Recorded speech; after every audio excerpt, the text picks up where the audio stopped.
So I just got done watching the latest movie in the Mathurigan universe, Soulmate or Soulmate 8. I don't even know how you would even say that title. This is a movie that has been completely reworked behind the scenes, not with the film itself, but with the release date, because this was supposed to come out back in January of this year, but it got delayed and then it got taken off the schedule entirely. And then randomly a month ago, we were told this is coming straight to digital. And I watched it, and I actually didn't know this movie was coming straight to digital or at all because I didn't even see the trailer for it. So I went into this with no expectations because I, quite frankly, hated Megan 2.0 is my least favorite film of 2025. And I really enjoyed the first one, so I didn't really know what to expect going in. And the premise is how you would expect, because I did watch the trailer after I watched the movie, and it's guy, engineer person, brings this new robot that he sees as a companion. Robot goes insane because of jealousy and many other things, and chaos ensues. How I would describe this movie is it's a mix between Obsession and Companion. Both movies one I loved, one I really enjoyed.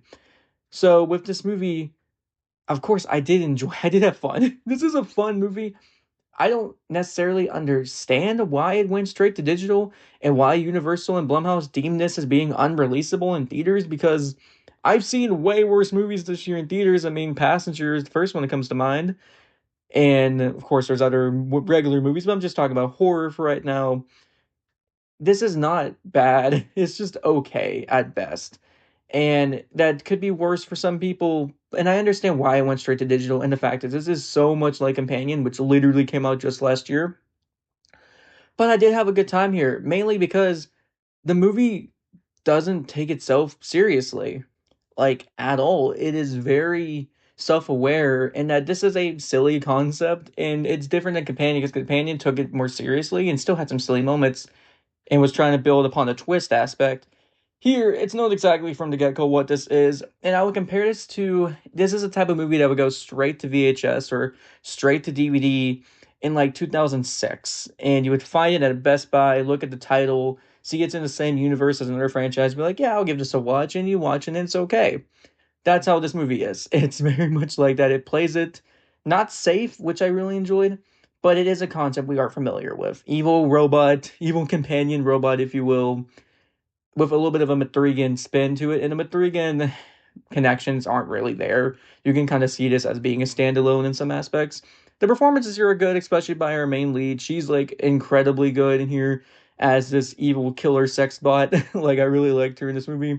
I love the kinkier aspects to get into here and how they get into the sex aspect of it all, which Companion really didn't do, which I liked. And there's some really, really gory kills in this movie. There's especially one that is going to hit a lot of the male audience extremely hard, like myself, but it's still a really good kill. It's a really fun time. It's just a movie that is very cliched in parts. It is very, we've seen this before, and there are parts where, besides the main lead, the rest of the actors and actresses aren't amazing here, and it is a very generic story. But as for a generic story goes, and like a direct to DVD movie from 2006 goes, this isn't bad. I actually had a pretty good time with it. I understand why it was shelved, but I still had fun. So I'll give Soulmate about a 6 out of 10.